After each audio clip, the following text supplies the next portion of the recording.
Emili Cortavitarte, buenos días. ¿Qué tal? Buen día. Aquí estamos, Sí. pasando frío. Ujú. Lo que Con, ma- toca, dicen. con Lo ma- que toca.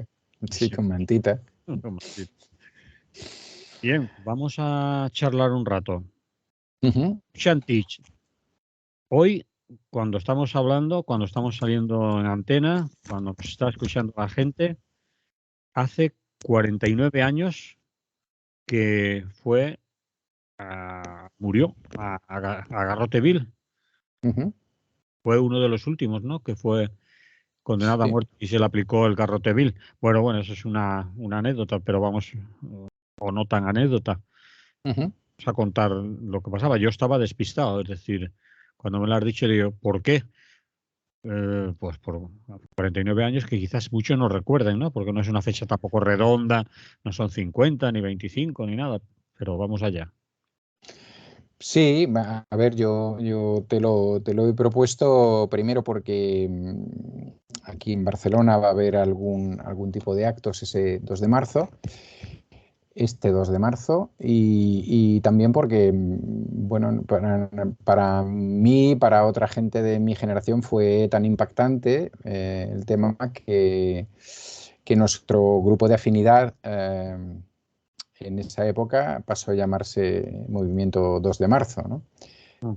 Que fue uno de los grupos de afinidad libertarios que existían en ese momento por Cataluña y que, bueno, pues que participamos junto con otra gente en la reconstrucción de la CNT. Entonces siempre, supongo que porque éramos algo más jóvenes que la gente del MIL, pero más o menos de lo que podría llamarse su generación, pues eso nos impactó de esa manera. Entonces, bueno, pues es una fecha que yo tengo ahí, ¿no? Tengo Sí. ahí tanto por un tema como por el otro. Sí, como tú bien dices, eso era el año 74, faltaba un año y pico, un año y bastante para la muerte del dictador.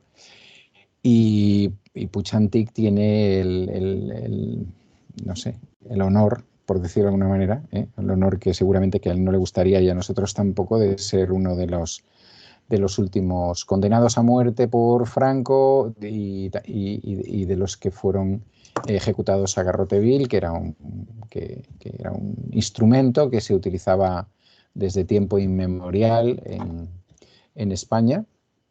Y esta fue una de las veces, de las últimas veces que se puso en marcha, ¿no? para acabar con la vida de Salvador. No sé, podemos, si te parece, explicar un poco la trayectoria. Salvador, Mm. ¿sí?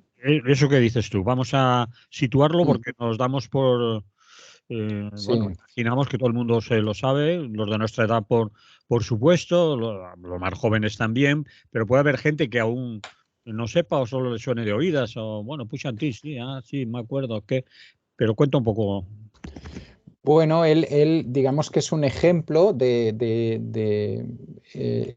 nació en el año 48 y es un ejemplo de lo que pasó con una parte de su generación, ¿no? De la gente nacida a finales de los 40, principios de los 50, ¿no?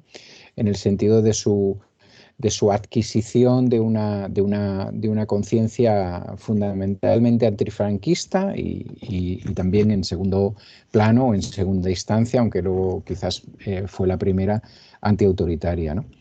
Él pertenecía a una familia catalana, digamos, normal, de las clases populares. Su padre había sido eh, activista de una pequeña organización, pequeño partido político catalán llamado Acció Catalana, que tuvo un papel relativo en los años 30 y especialmente a partir del 36, que había estado un tiempo en campos de concentración en Francia, que luego había vuelto. Bueno, su familia decidió llevar a los hermanos a escuelas religiosas. Es una cosa que no he acabado nunca de entender, pero que, bueno, que él me parece que explica en algunas de sus escritos que dejó. De alguno de ellos salió expulsado y bueno, fue fue pasando hasta llegar un poco a resituarse en el Institut Margall, uno de los, entonces no había tantos institutos de enseñanza secundaria como hay en la actualidad, y en concreto el Maragall era probablemente con el Menéndez Pelayo, eran uno de los dos institutos más claves de institutos de chicos, porque entonces no se iba junto, ¿no? Y ahí él empieza, como nos pasó a muchos otros, ¿no? Empiezas a establecer unas relaciones de amistad juveniles en las cuales van entrando toda una serie de ideas antifranquistas, de necesidad de moverse, de ser críticos con el sistema, con la dictadura de ese momento. Él está estudiando, luego creo que empezó a hacer económicas en la universidad, mientras que va trabajando en una oficina, cosa también muy común en aquella época entre mucha gente, ¿no? que el capital familiar no daba como para simplemente estudiar y entonces había que trabajar y estudiar y demás.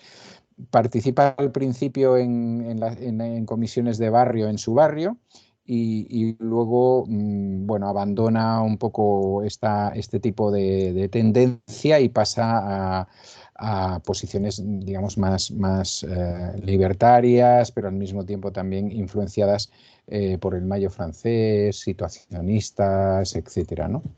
Y en estos años, es decir, cuando de alguna manera se está fraguando su personalidad, él entra en contacto pues, con una serie de personas, compañeros de instituto y demás, que serán claves para la formación luego del movimiento ibérico de liberación, ¿no? Como los hermanos Soles Ugrañes o Javier Garriga u otros.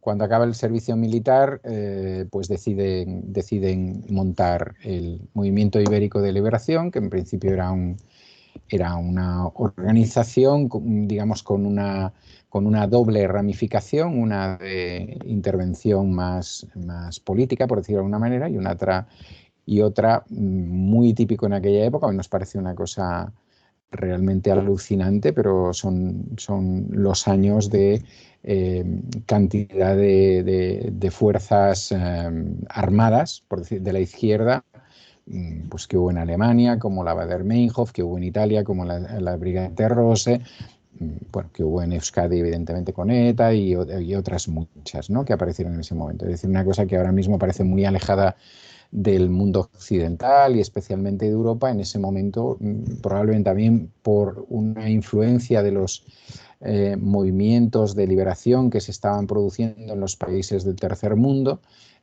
pues se crea esta dinámica, ¿no? Él en el 1000 participa un poco de las dos almas del 1000, ¿no? Es decir, por un lado forma parte del grupo que hacen expropiaciones, especialmente a los bancos, y con esas expropiaciones lo que se hacía era mantener un aparato ideológico que en el caso del 1000 fundamentalmente eran, por un lado, la creación de una agencia de contrainformación que se llamaba CIA, por cierto, Conspiración Internacional Anarquista, y por otro lado una editorial que respondía al nombre de Mayo de 37 y que bueno, pues hacía publicaba textos nuevos o relativamente nuevos o aparecidos a partir del Mayo del Mayo parisino, o en otro caso textos de personas o de grupos de los años 30 en España en el proceso revolucionario que eran absolutamente marginales para la gente de aquí. Se encontraban en alguna librería muy de escondidas y todo este tipo de cosas. Bueno, a partir de ahí el grupo, el 1000, empieza a tener una importancia, especialmente entre la gente joven barcelonesa y catalana, y bueno, se van haciendo una serie de acciones y tal que hacia el año 73 aproximadamente entran en una dinámica ya más dura, hay algún herido de las fuerzas del orden, hay una detención en septiembre del 73 en Bellver de Cerdaña, que da motivo a que 2 o 3 de los miembros del MIR sean detenidos y torturados. Y a partir de aquí, en ese mismo año 73, pocos días después, debido a las torturas, pues la policía obtiene una información según la cual se van a ver en un determinado bar de Barcelona y montan un operativo para detener en principio a una persona, a uno de los miembros, a Garriga, pero ahí aparece también Puig-Antich, y entonces en esa detención, a la que, por cierto, la policía envía a alguna gente bastante inexperta, subcomisarios muy jóvenes y demás, pues bueno, se produce un forcejeo y unos tiroteos, consecuencia del cual Puig-Antich es herido, pero uno de los subcomisarios resulta muerto, ¿no? En los traslados y estas cosas hay alguna fuga más y finalmente pues es Salvador Puig-Antich el que paga el pato de la muerte del subcomisario y el que será mantenido durante meses en la cárcel Modelo de Barcelona y finalmente condenado por un tribunal de la época pues a la pena de muerte por garrote vil. No hay... Es decir, los ministros de la época, muchos de los cuales fueron luego demócratas de toda la vida, no hicieron nada para rebajar ese tipo de pena, a pesar de que hubo bastante presión internacional, incluso del Papa o del canciller alemán Willy Brandt, de algunas organizaciones y organismos internacionales. En España la cosa y en Cataluña la cosa fue más tibia, especialmente fue muy tibia por parte de los que luego estarían en el proceso de reforma más que de ruptura, ¿no? de hacer una transición, por los que luego pactaron la transición, por decirlo de alguna manera, que en ese momento pues, consideraban que actuaciones de este tipo eran contrarias al camino que había que seguir para llegar a ese buen fin, que era la transición democrática y demás. Pues, parece una anécdota simplemente, pero es importante decir que el mismo día que moría en Barcelona Puig-Antich, víctima de un juicio claramente político, a garrote vil, en Tarragona se sometía a garrote vil a un extranjero eh, cogido por ahí prácticamente sin documentación, un vagabundo al cual se le acusó del crimen sobre una chica en un camping de Tarragona y también se le sometió a garrote vil. Por desgracia, pues este hombre murió a consecuencia de que le tocaba el mismo día, ¿no? Y entonces el régimen de alguna manera quiso demostrar que el trato de dureza de garrote vil que utilizaba con Puig-Antich no era únicamente por motivos políticos, ¿no? Sino porque había matado a una persona y aquí pues el que mataba moría, ¿no? Que imagínate si se lo hubieran aplicado ellos mismos, ¿no? Respecto de lo que decías de Puig-Antich, bueno, la figura de Puig-Antich se ha ido recuperando con el tiempo, se ha ido, entre comillas, normalizando. Hubo una etapa de la transición en que evidentemente alguna gente reivindicábamos a Puig-Antich y al MIL y eso era mal visto, ¿no? Eso no formaba parte de lo que en ese momento tocaba, especialmente por organizaciones muy de orden, determinado tipo de marxismo, no todo él, por supuesto, los partidos socialistas que no dijeron absolutamente nada en su momento, en el 74, pero también para ellos posteriormente era una cosa de la que no había que hablar, de la que no tenía. Y bueno, de alguna manera sus hermanas, fundamentalmente, algún cantautor como Joan Isaac, que le dedicó una canción preciosa a su compañera, exactamente, Margalida, pues han ido durante tiempo y compañeros del MIL, evidentemente, aparte de la republicación de los textos que se hicieron de mayo del 37, que se han publicado en varias ocasiones, ¿no? Casi siempre de manera clandestina, ya últimamente no de manera tan clandestina. Algún trabajo histórico que se ha hecho posteriormente, alguna reflexión sobre el tema. Incluso se ha llegado a hacer una película que no es precisamente muy buena. Y, y bueno, creo que hace 3 o 4 años el Ayuntamiento de Barcelona, con Colau a la cabeza, pues le dedicaron una plaza del que aquí llamamos Nou Barris, es decir, de la zona de la montaña de la ciudad, y de los barrios obreros.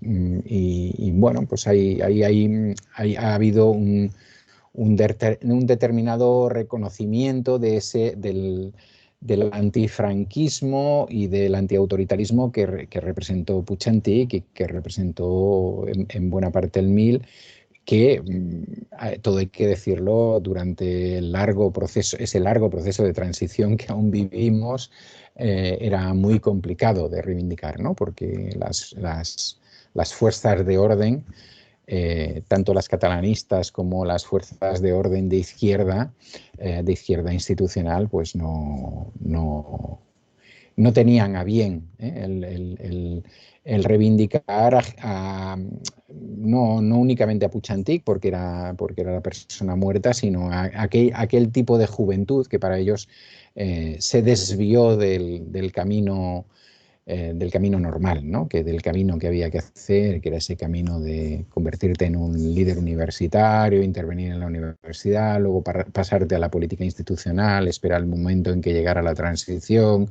presentarte a las elecciones. Bueno, digamos que es el modelo que a ellos les parecía absolutamente correcto.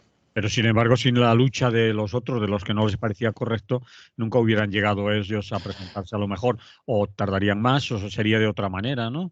Claro. Hay que reconocerle algo a la lucha como la del MIL y similares en la época del franquismo,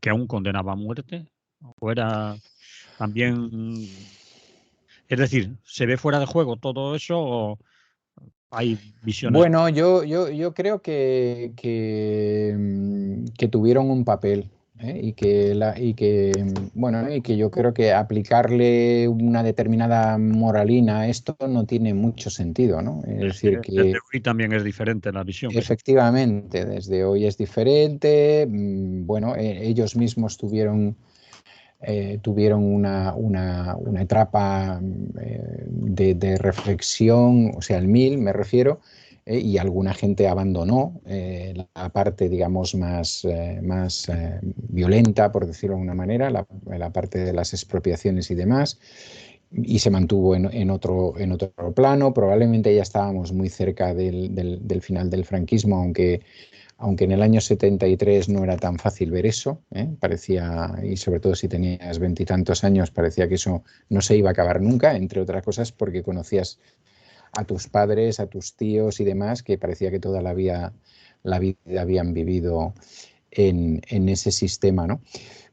A mí se me ha olvidado antes decir que una buena parte, y ha sido un error mío, ¿no? Que una buena parte de las expropiaciones se dedicaba al apoyo a las luchas obreras. Es decir, que esta gente no dejaba de tener una vinculación bastante clara sí, con todo lo que estaba pasando, y no únicamente luchas obreras, también barriales, ¿no? Es decir, se financiaban cosas, bueno, pues que servían para que la gente viviera un poco mejor o para que la gente aguantara unos cuantos días más de huelga, etcétera, etcétera, ¿no?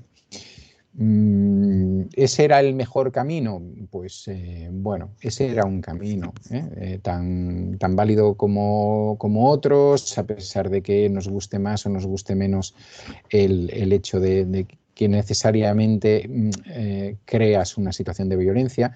La verdad es que ellos tampoco en realidad, por lo que yo sé, por lo que he hablado por ejemplo, con Jarmark y otra gente, todo lo que podían hacer de una manera sin sangre y con habilidad y tal, pues lo hacían de esa manera, ¿no? Lo que pasa que, bueno, siempre podía llegar ese momento y de hecho no únicamente les pasó a ellos, sino que pasó con otros grupos con los cuales conocía y conocía a miembros y demás, ¿no? Bueno, eso está ahí, es decir, está ahí, forma parte de nuestra historia. Hay que decir que la magistrada argentina también ha querido juzgar, coger el tema de Puig y juzgar a ministros de esa época, ministros de justicia, de interior, etcétera, que tuvieron también mucho que ver y que luego fueron ministros con UCD o con el PPE y que, bueno, ahí nadie se atrevió a levantar la voz contra lo que fue la decisión del núcleo duro del franquismo de que ese chaval, uno de ellos, se lo llevaban por delante, ¿no? Y que era aparte de, bueno, pues como os podéis imaginar, lo mismo que había pasado, prácticamente lo mismo que había pasado con toda la guerrilla de después de la guerra civil, la guerrilla, especialmente la guerrilla urbana que se hizo en Cataluña. Siempre esa idea a través de la prensa franquista, que era toda la prensa en ese momento, de que en realidad pues eran bandoleros, eran expropiadores, pero en el peor sentido, ¿no? Y tal, es decir, esa tentativa que también hubo pues, en los años 50 pues, con Facerías o con Kiko Sabaté, ¿no? De convertirlos simplemente en ladrones, ¿no? En gente al margen de la ley, al margen de la sociedad. Y bueno, pues tenían esa necesidad porque evidentemente existían otros argumentos para ver que que los proyectos de esta gente iban en otra dimensión, ¿no? Iban en otra línea. Bien. Se me estaba ocurriendo cuando hablábamos de la condena a garrote vil de Puig Antich, pues que el juicio tuvo muchas cosas por las que Mm, se puede pensar que fue un juicio de aquella manera, ¿no? De las pruebas, mm, el informe balístico, etcétera, sí, porque como tú has dicho, eh, si se lee algún libro sobre Puig Antich, lo relatan mejor o más detalladamente. Fue la muerte de un policía en una refriega, en un lugar, en un tumulto en el que se dispararon pistolas. Es decir, no fue que Puig Antich no se le acusa de una ejecución, de un tiro en la nuca, ni de mm, te disparo porque eres policía, sino fue una pelea, una revuelta con gente inexperta, ¿no? Y allí se dice incluso que si las propias balas no eran de sí, revólveres de fuego amigo, es decir, de otro policía sí, inexperto sí. que en la detención se montó un guirigay, ¿no? Pero que Mm. no se podía asumir que había sido un policía que había matado a otro policía y había que, bueno, eso fue discusión en los juicios, ¿no? Sí, al respecto, decir que, por ejemplo, bueno, él lo escribe y, claro, las pruebas balísticas no aparecieron por ningún lado, Qué casualidad, ¿no? Sí, casualidad, pero él hizo bueno, estaba aislado en la prisión, en la galería quinta de la Modelo, y hizo mucha amistad con un vigilante que tenía eh, que posteriormente en su jubilación escribió sobre Puig Antich y escribió de manera laudatoria, es decir, que le había parecido una persona muy centrada, muy culta, muy amable, etcétera, ¿no? Y él dice que Puig Antich siempre le dijo que él sí que había sacado su arma, que tenía dos, le habían quitado una, había sacado la otra y que él había tirado tres tiros, que no sabía dónde habían ido a parar. El subcomisario muerto tenía 5 tiros. Por Sí. tanto, Vaya. y la pistola de Puigdemont, pues eso, estaba claro que había disparado 3 veces, ¿no?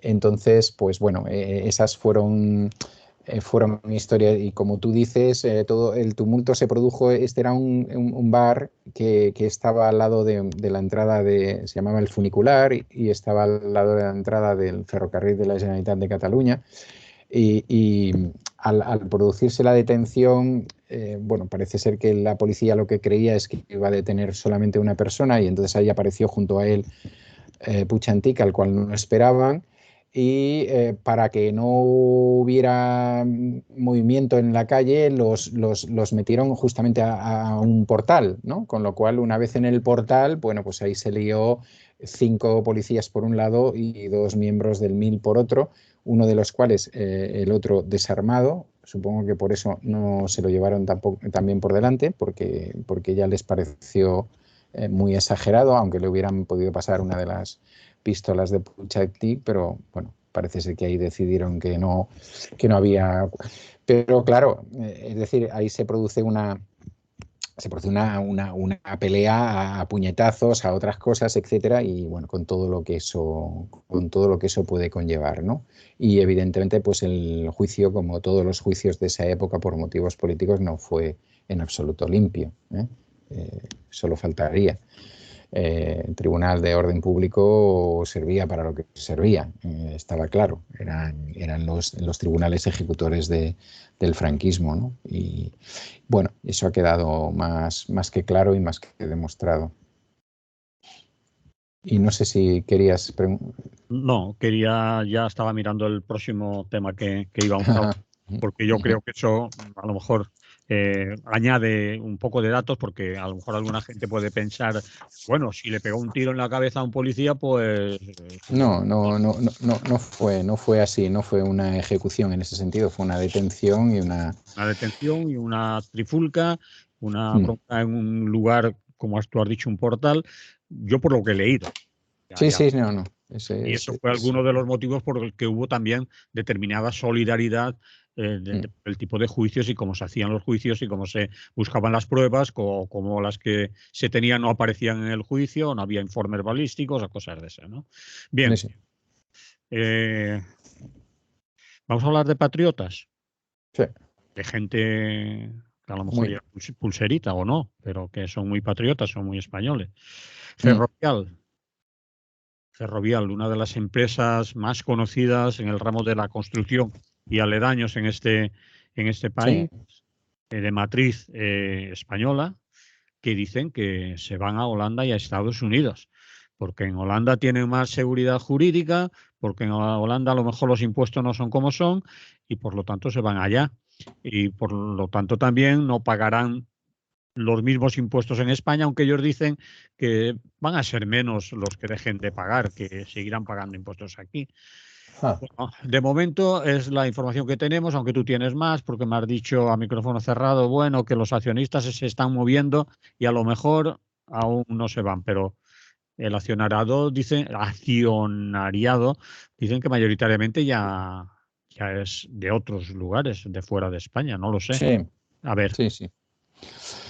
Bueno, la noticia es esa, ¿no? Que el presidente ejecutivo, nunca mejor dicho, lo de ejecutivo, además máximo accionista de Ferrovial, que es un señor que responde al nombre de Rafael del Pino, al que seguramente habréis visto en alguna de esas tertulias que se sientan en unos sofás allí más bien que nada y van departiendo sobre lo malo que es el salario mínimo interprofesional y cosas por el estilo.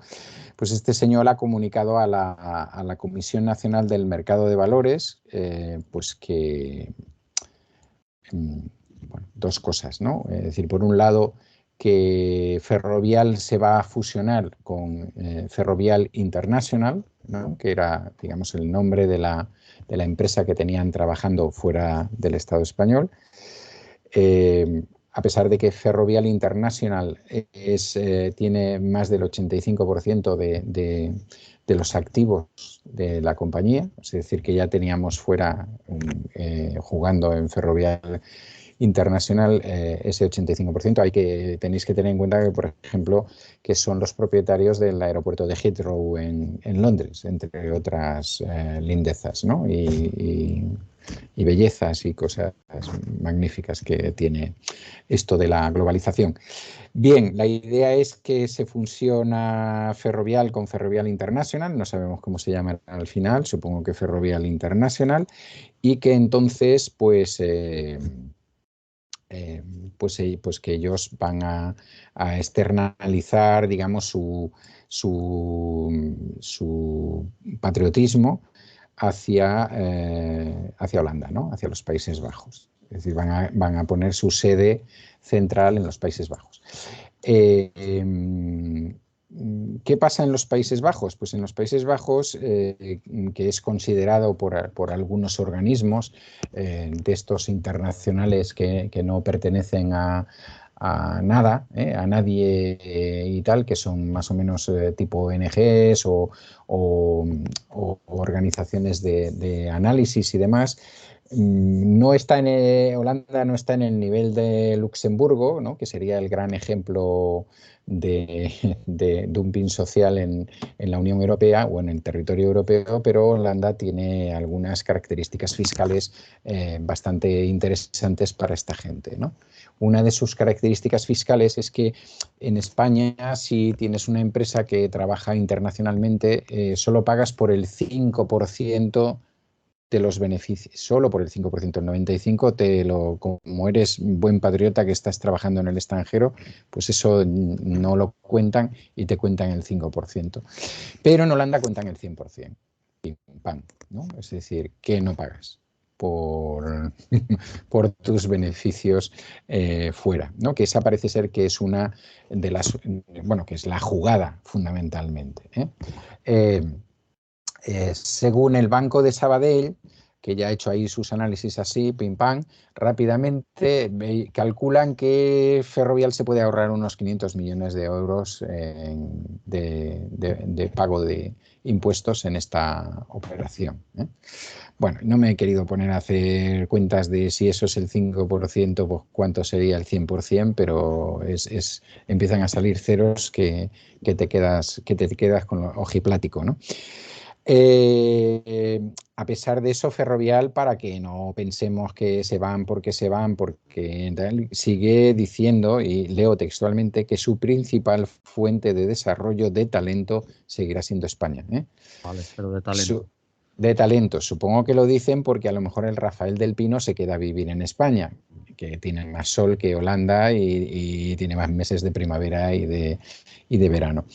Hay que decir de este señor, presidente ejecutivo, que él cobra y participa, aunque hay gente de su familia que también hay acciones en Ferrovial. Junta la familia se llevan un 30 y pico % de las acciones, pero él en concreto está en torno al 20,25% de las acciones a través de una empresa holandesa de nombre Regen Capital BV, que no sé cómo se dice BV en holandés, ni tampoco sé si lo de Regen lo he dicho bien o algo así. Es decir, que la mudanza él ya hacía tiempo que se la había preparado, que hubo un tiempo que estuvieron en Gran Bretaña, porque claro, Gran Bretaña también tiene lo suyo a nivel de dumping social, es decir, de bajar los impuestos es decir, una especie de ayusismo, ¿no? De las propuestas de Ayuso, pero en esa época, bueno, pues el gobierno conservador británico.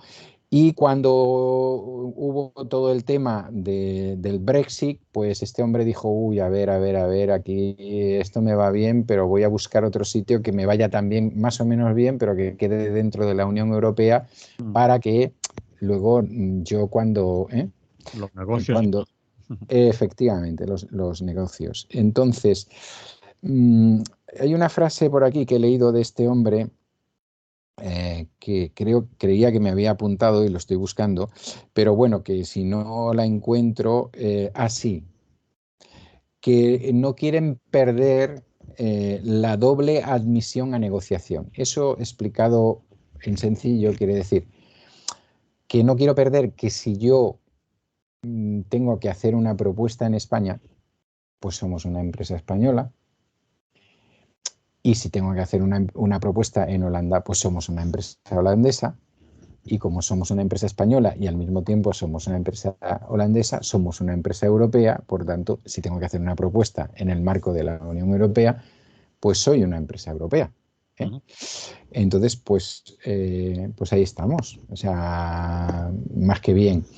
La cosa que han dicho es, hombre, si los accionistas y las accionistas no lo ven claro y entonces empezamos a sufrir, bueno, porque tienen en una operación de este tipo, parece ser que el libre mercado, que es una cosa que se regula fantásticamente bien, pues el libre mercado parece ser que tú tienes que dar una libertad a tus accionistas para que puedan vender, ¿no? Porque a lo mejor no les gusta, ¿eh?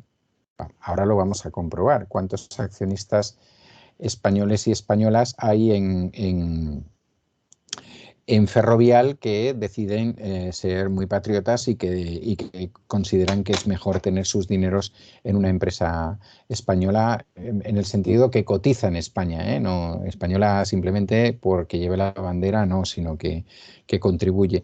Y bueno, si eso llegara a una determinada cantidad, pues se tirarían atrás. Como tú bien dices, pues es casi seguro que eso no se va a producir, entre otras cosas porque seguramente que ya lo han palpado y porque de entrada si la familia ya posee el 30 y tantos por ciento y luego seguramente que habrá capital internacional que ya le parecerá bien obtener más beneficios porque pago menos impuestos y a mí que se me ha perdido en España. Yo lo que hago es meter dinero aquí en una empresa que construye y que gana concursos y demás. Bueno, ante eso se ha creado bueno, un problema, como sabes. Primero ha intervenido la ministra de Economía, luego ha intervenido también la ministra de Trabajo. Se empieza a hablar del tema. Yo creo que es un tema que va a perder cuota de pantalla rápidamente porque estas cosas, donde esté el Tito Berni, esto no interesa para nada. O sea, lo que La interesa es, negociación. vas a comparar, ¿no? Es decir, aquí lo que hay que hacer es masacrar a quien hay que masacrar y dejémonos de tonterías.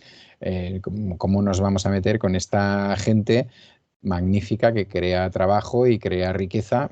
Bueno, no hay que decir para quién, o sea, crea riqueza, punto, ya está. Crean riqueza para ellos y para sus amigotes y, bueno, crean riqueza, ¿no?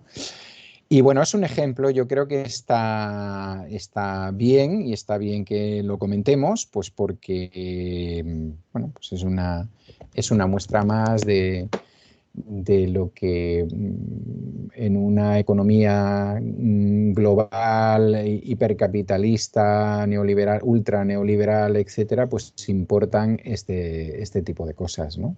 Y nos demuestra también una vez más pues la tremenda sensibilidad que tienen estos grandes poseedores de acciones en cuanto a los problemas por los cuales pasa la gente, ¿no? Es decir, que, bueno, pues se la trae al pairo, es decir, que a lo mejor sí dejan un dinerito para un no sé qué porque les va bien y les descuenta, pero que está claro que sus problemas no tienen nada que ver con los problemas de la gente normal y corriente, ¿no? Que evidentemente que una empresa como Ferrovial desaparezca del Estado español y por tanto desaparezcan sus cotizaciones, pues es un duro golpe eh, para la economía de las clases populares, fundamentalmente, no para la economía del Estado, ¿no? Sino sobre todo para la gente que necesita que lo que haya son ingresos importantes a partir de impuestos que luego se puedan, lógicamente, traducir en beneficios sociales, ¿no? De alguna manera. Bien, pues ahí queda la reflexión. Si no añadimos nada más, nos vamos a otro tema. Y este ya es centrarnos en Cataluña más Sí. directamente, concretamente en una señora que antes veíamos mucho en el Parlamento español, pero ahora ya es de la política en Cataluña, Laura Borràs, Uh -huh. que está de juicio y parece ser que el fiscal no va de broma y le pide bastantes años de cárcel, no sé si 6 o 7 y 21 de inhabilitación, por lo que yo he podido oír. Si eso se consiguiera, es decir, lo consiguieran en el juicio la Fiscalía y la parte acusadora, pues la carrera política con 21 años de inhabilitación se le iba al garete. No sé cómo están las cosas por ahí, que se habla en la prensa de Cataluña, que se dice, porque claro, también esto quizás forma parte de la bronca del nacionalismo, ¿no? De las diferentes corrientes del independentismo en Cataluña, Sí. Esquerra, los otros. A ver. Bueno, sí, un poco Laura Borràs, ¿no? ¿Quién es?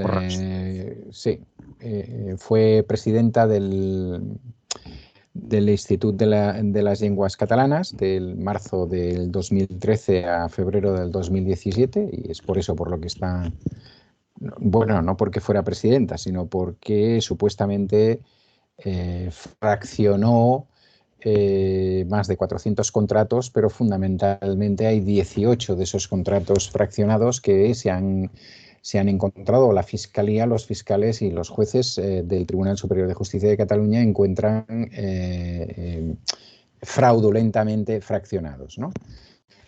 Para que nuestra gente lo entienda, que seguro que ya lo ha cogido a la primera, si fraccionar es para que no pasen de una determinada cantidad y por tanto no tengan que pasar por una serie de controles, ¿no? De a quién se adjudican, tienen que salir a concurso, etcétera, etcétera. Bien.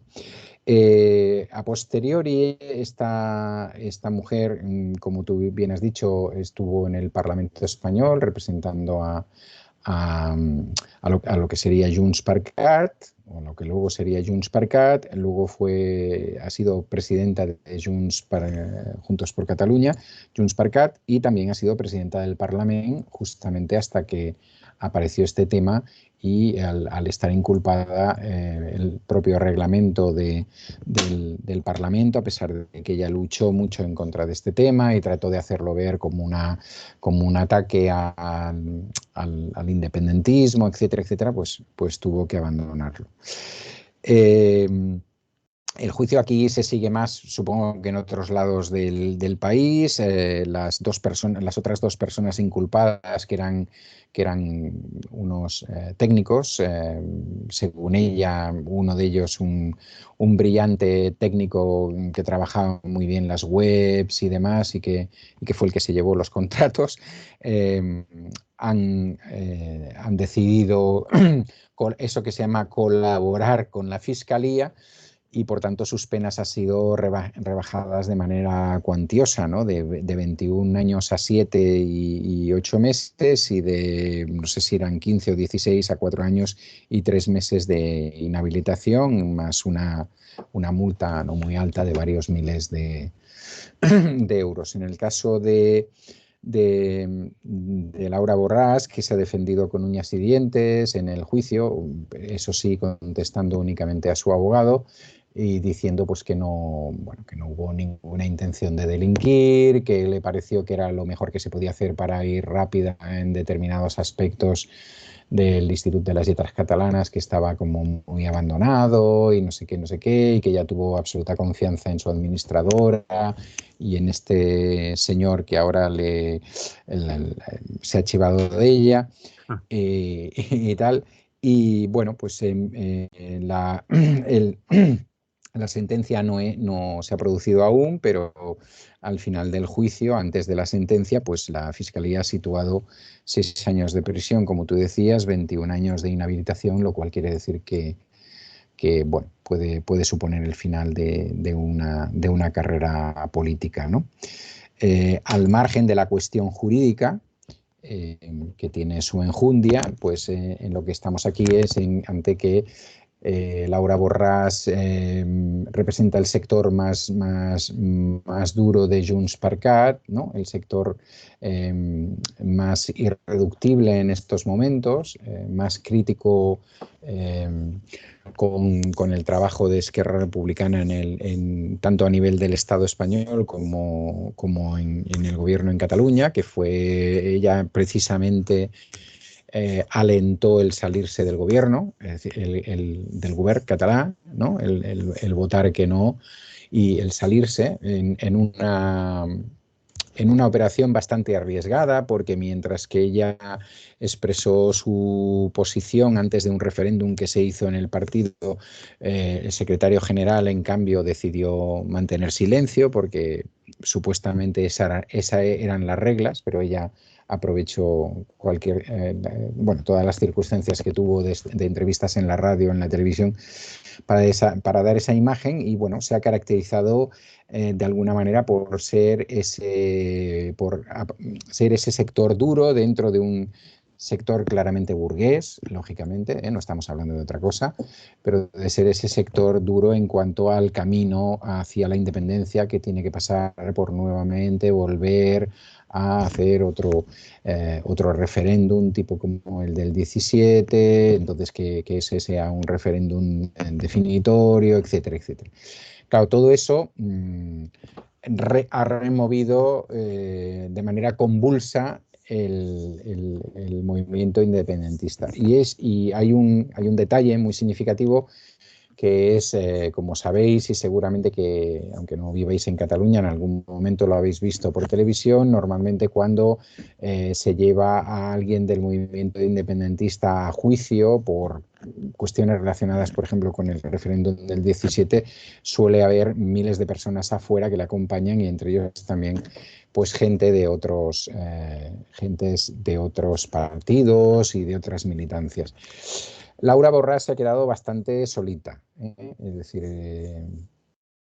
no ha ido gente significativa de Esquerra Republicana, no la ha acompañado hasta la entrada a los tribunales, e incluso podríamos decir que de su sector, no tanto de su partido, pero sí de su sector dentro de la Asamblea Nacional de Cataluña y tal, pues también la repercusión ha sido relativamente floja, ¿no? ¿Quieres decir con esto que es digamos, un barómetro o un termómetro de cómo está el independentismo en Cataluña? Todo esto es Bueno, acompañamiento, falta de personal.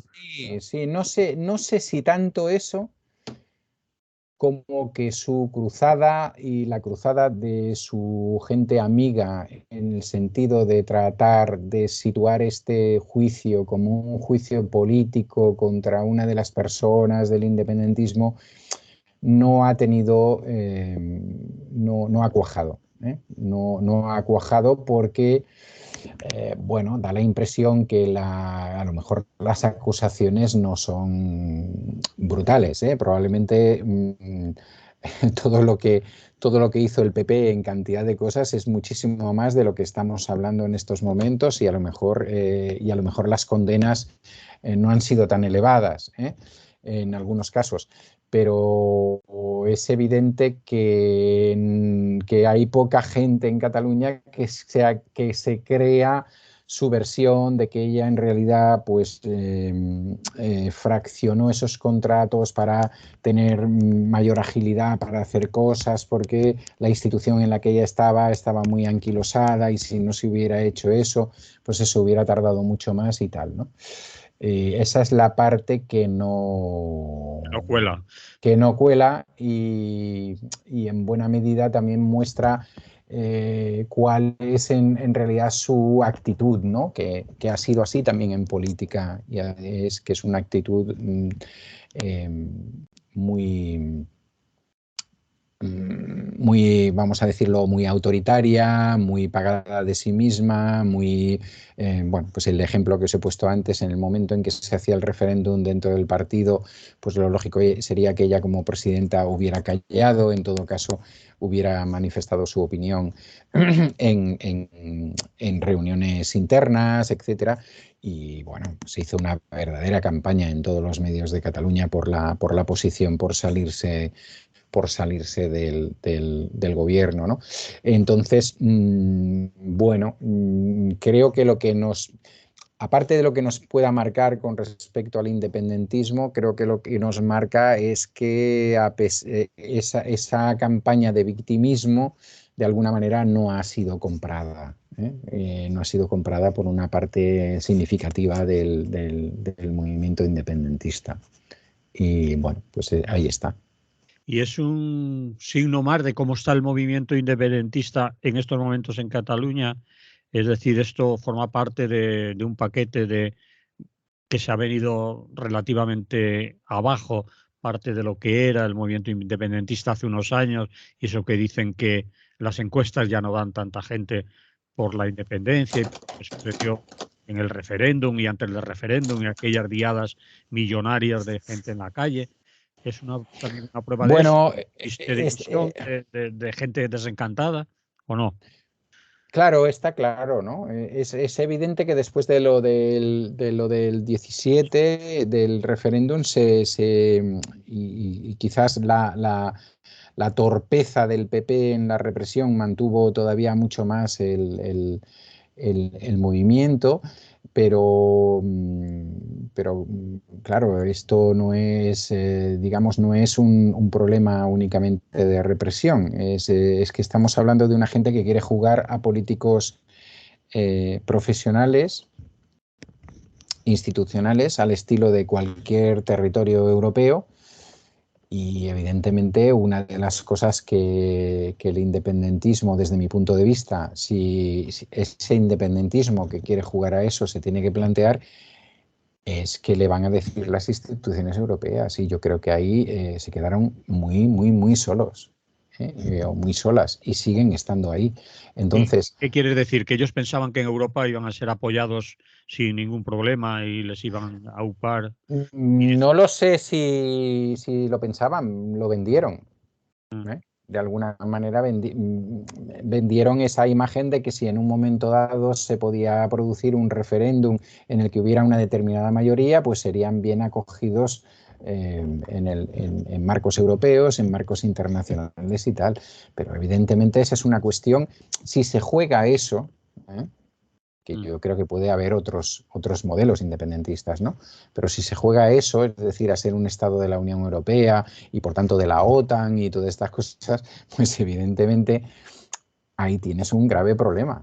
Tienes un grave problema porque Francia no quiere que eso se produzca en España para que luego venga el País Vasco o tal y juega lo mismo. Y mira lo que ha pasado últimamente en Gran Bretaña, que permitieron un referéndum, pero ahora ya no han permitido el segundo, en el Cristo en el que están, con el Brexit, más todo el tema de Irlanda, etcétera. Entonces, eh, claro, a partir de ahí, a partir de que se ven las evidencias, es decir, que van desde la represión del Estado a todo lo que tú quieras, a cómo te aceptan las organizaciones europeas, que una cosa es que acepten que 3 personas salen como diputados europeos y que están allí y que se les protege y tal, ¿no? Eso es una cosa. Y otra cosa es que digas es que Cataluña se sale y tal. Me estoy poniendo, no es mi perspectiva, me estoy poniendo Sí, en esa sí, perspectiva, está ¿me claro. entendéis? Y entonces, claro, yo creo que hay gente dentro del independentismo que no deja de ser un tema duro, que ha entendido que el camino es bastante más largo que convocar un referéndum y que hay que hacer otras cosas, ¿no? Que vendría a ser un poco no únicamente lo que representa Esquerra, pero en buena medida sí lo que representa Esquerra. La gente de Òmnium Cultural está diciendo hay que replantearse esto, hay que ver cómo lo hacemos, tal. Y en cambio sigue habiendo otros focos diciendo no, no, esto pasa por donde pasa. Hay que convocar otro referéndum, hay que ganarlo y además hay que no dure 8 segundos, hay que ponerlo en marcha y tal. Bueno, eso está creando es evidente que está creando una fricción dentro del movimiento independentista, está claro. Si a eso le añades que una buena parte de la gente que pudo estar por motivos tácticos alrededor de ese movimiento independentista, esperando que eso también supusiera un cambio sustancial, ¿no?, a nivel social y que han visto que no lo ha supuesto, es decir, que el gobierno de Junts y de Esquerra Republicana no ha supuesto ningún cambio sustancial a nivel social, ¿no?, o político-social, pues claro, ahí evidentemente el suflé se está, se está bajando, ¿no? Y eso, pues, eso está ahí, evidentemente, sustancialmente. Entonces hay gente que está reflexionando, gente que está buscando otras fórmulas, otras salidas, otros compromisos, otras maneras de hacer, quizás no tan institucionales, etcétera. Pero claro, la gente que además cree que eso se puede solucionar simplemente a partir de unas elecciones y un reconocimiento y por la vía institucional, y que lo que quiere es tener una Cataluña Estado evidentemente capitalista y en el marco de la Unión Europea, pues tiene un problemón. Tiene un problemón desde mi punto de vista, porque la Unión Europea capitalista es más fácil que acepte a Ucrania que no que acepte una Cataluña independiente del Estado español. Está claro. Bien, pues lo dejamos ahí. Seguimos pendientes. ¿Cuánto le queda para saberse lo que le va a pasar definitivamente a Laura Borràs? No se sabe. No depende de lo rápido que vaya el Tribunal Superior de Justicia de Cataluña, pero no, en principio no debería pasar mucho tiempo. Vale. Pues ya lo sabremos. Pues lo Sí, dejamos aquí. ¿O muy quieres bien. decir algo de No, algo? no, ¿Algo no, de algo? no, me parece bien. Pues ya hablaremos antes de las movilizaciones que también va a haber en Barcelona. Aún nos oiremos más veces. Será momento de decirlo, de ese homenaje que ya hablamos la semana pasada al Noi del Sucre Sí, y comentaremos otra vez y tal los actos, ¿vale? de acuerdo, muy bien. Vale. Pues nos vemos. Cuidaros mucho, mantitas y todo lo que haga falta. Yo ya tengo. Papas. Venga, un abrazo muy fuerte. Salud. Hasta luego. Salud.